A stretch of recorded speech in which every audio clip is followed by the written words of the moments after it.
At exactly 6:47 a.m. Eastern Time this morning, intelligence alerts began lighting up across several military command centers. Within minutes, something became clear. The war in the Middle East had just crossed a line that many governments quietly hoped would never be crossed. While most major television networks were still discussing yesterday's developments, a new wave of coordinated airstrikes erupted across Iran, with US and Israeli aircraft striking strategic targets near Tehran and across critical infrastructure corridors. Residents reported massive explosions that turned the sky over parts of the capital into a burning orange glow.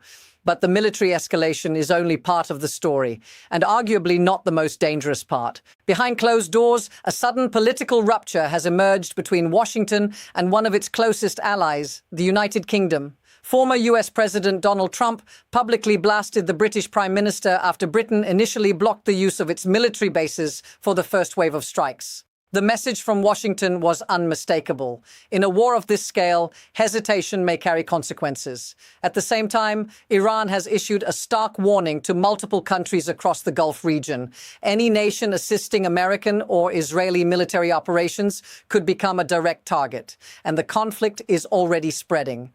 Drone attacks have struck major Gulf cities. Rockets have targeted US facilities in Iraq. Heavy fighting continues in Lebanon. What began as a military operation is now rapidly evolving into a regional war. Before we go any further, subscribe to the channel right now, because the mainstream media is still hours behind this story, and what you're about to hear may explain why the next 72 hours could change the region forever. In this analysis, I'm going to walk you through exactly what is unfolding behind the headlines, because what we are witnessing is not just another round of Middle East tensions. It may be the beginning of a far larger geopolitical shift. First, I will break down the three critical triggers that push this conflict from a contained military campaign into a rapidly expanding regional crisis. These triggers involve military strategy, political fractures between allies, and a series of retaliatory warnings that are now reshaping the battlefield. Second, I will outline the real consequences that governments are quietly preparing for, including the economic shockwaves that could ripple through global oil markets, the growing risk of multiple countries being pulled into the conflict, and the possibility that this war may not stay confined to a single region. And finally, I will present several possible scenarios that could unfold as the situation develops, ranging from a sudden political compromise to a much more dangerous outcome that could drag additional global powers into the confrontation. By the end of this analysis, you will clearly understand why many analysts believe the next few days could be decisive. To understand how this situation escalated so quickly, we need to examine three critical conditions that have pushed the region toward a much larger confrontation. None of these developments happened in isolation. Together, they form a chain reaction that is now driving the conflict forward. Condition 1: the strategic shock of the air campaign. The first condition is the scale and intensity of the US and Israeli air campaign inside Iran. Military analysts note that these were not symbolic strikes. The targets reportedly included energy infrastructure, military facilities, and logistics corridors connected to Iran's strategic capabilities. When attacks reach this level of depth inside a country's territory, they are no longer simply tactical, they become strategic. Retired US General David Petraeus once warned about conflicts like this, saying that once a nation's core infrastructure becomes a battlefield, the pressure on leadership to respond dramatically increases. That pressure is now visible. Iranian officials have signaled that unconditional surrender is not an option, and the government has already warned that any nation assisting these operations could face retaliation. This warning is not just rhetoric. Iran possesses a wide network of regional partners and proxy forces stretching from Lebanon to Iraq and across parts of the Gulf. This means retaliation does not necessarily have to come directly from Iran itself, and that leads us directly to the second condition. Condition 2, the regional spillover effect. Wars in the Middle East rarely stay contained within one border, and we are already seeing signs of what analysts call the spillover effect. Drone attacks have struck locations in the Gulf. Rockets have targeted American installations in Iraq. Meanwhile, intense fighting has continued in parts of Lebanon, where armed groups aligned with Iran have long maintained strong positions. Former CIA analyst Michael Shuyer once described this dynamic clearly. The Middle East operates like a network of pressure points.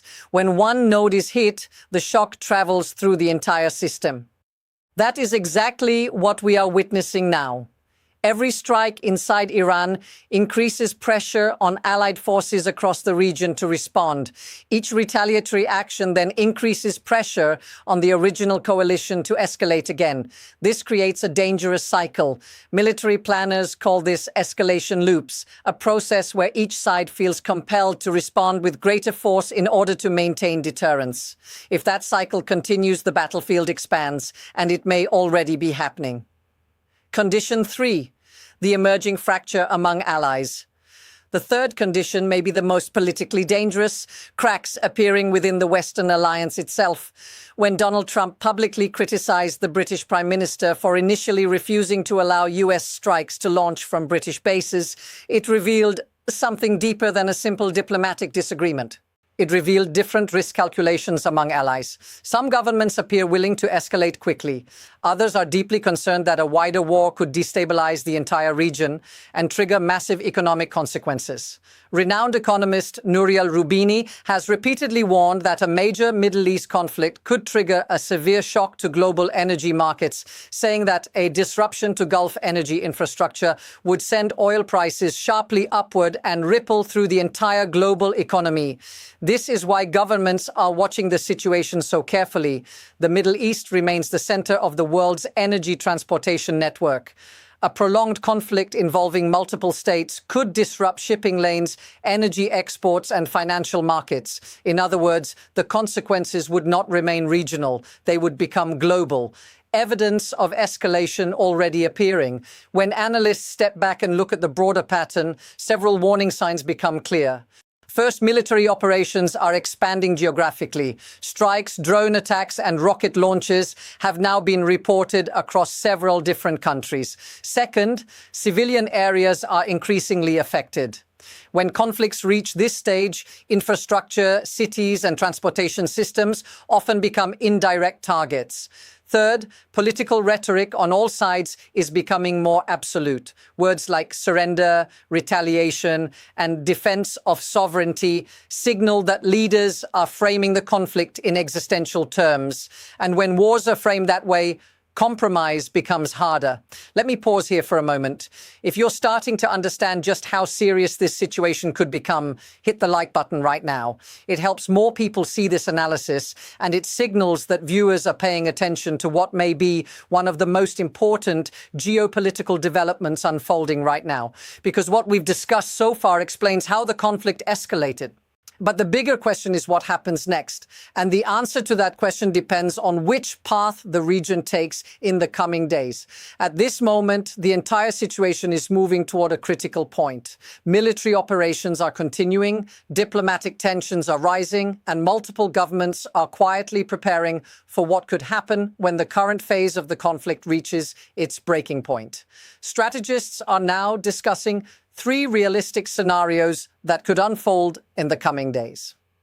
Scenario 1. Strategic de-escalation.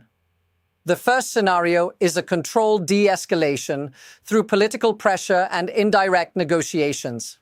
In this outcome, international actors, particularly European governments and Gulf states, push aggressively for a diplomatic pause. Back-channel negotiations begin to form between Washington, regional powers, and intermediaries who can communicate with Tehran. Under this scenario, both sides attempt to claim partial victory. The United States and Israel argue that their strikes successfully weakened critical targets. Iran declares that it resisted pressure and maintained its sovereignty. Military operations gradually slow down, and the conflict shifts toward a tense but contained standoff. This is the scenario many global markets are hoping for, because it prevents the worst-case economic consequences. Scenario 2, limited regional war. The second scenario is far more dangerous, a controlled but expanding regional conflict. In this outcome, Iran does not surrender and instead activates allied groups across the region to apply pressure on multiple fronts. Rocket attacks increase in Iraq.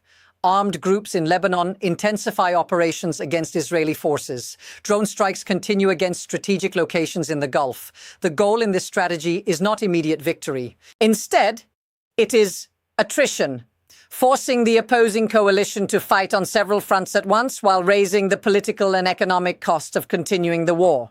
This type of conflict could stretch for months, and during that time, global oil markets, shipping routes, and financial systems could begin experiencing serious disruption. Scenario 3, full escalation. The third scenario is the one military planners fear the most. Full escalation into a multi-state war. In this outcome, one major event, such as a devastating strike on a critical energy facility, a large number of civilian casualties, or the destruction of a key military base, triggers a chain reaction of responses. More countries become directly involved. Naval forces begin operating aggressively in strategic waterways. Air campaigns intensify, regional alliances activate mutual defense agreements. At that point, the conflict stops being a contained regional crisis. It becomes a global geopolitical shock. Energy markets surge. Financial markets react violently. Governments across the world scramble to stabilize their economies, and once wars reach this level of escalation, they become extremely difficult to control, which means the next few days may determine which of these paths becomes reality. Right now, the clock is ticking. What began as a series of targeted military strikes has already evolved into something far more unstable. Airstrikes across Iran, retaliatory threats, attacks spreading through Iraq, Lebanon, and the Gulf. Each new development is pushing the region closer to a point where the balance of power could shift permanently. The reality is this: once conflicts begin crossing multiple borders, controlling how they end becomes much harder than controlling how they begin. Leaders on every side are now facing a narrowing set of choices: de-escalate and risk appearing weak, or escalate and risk triggering a conflict that could spiral beyond anyone's control. And that is why the next few days matter so much, because the decisions being made behind closed doors right now may determine whether this crisis slows down or whether it becomes one of the most dangerous geopolitical confrontations in recent years. So now I want to hear from you. Do you think the situation will calm down through diplomacy, or are we already witnessing the early stages of a much larger war? Leave your thoughts in the comments below. I read every single one. And make sure you subscribe and turn on notifications, because this story is still unfolding.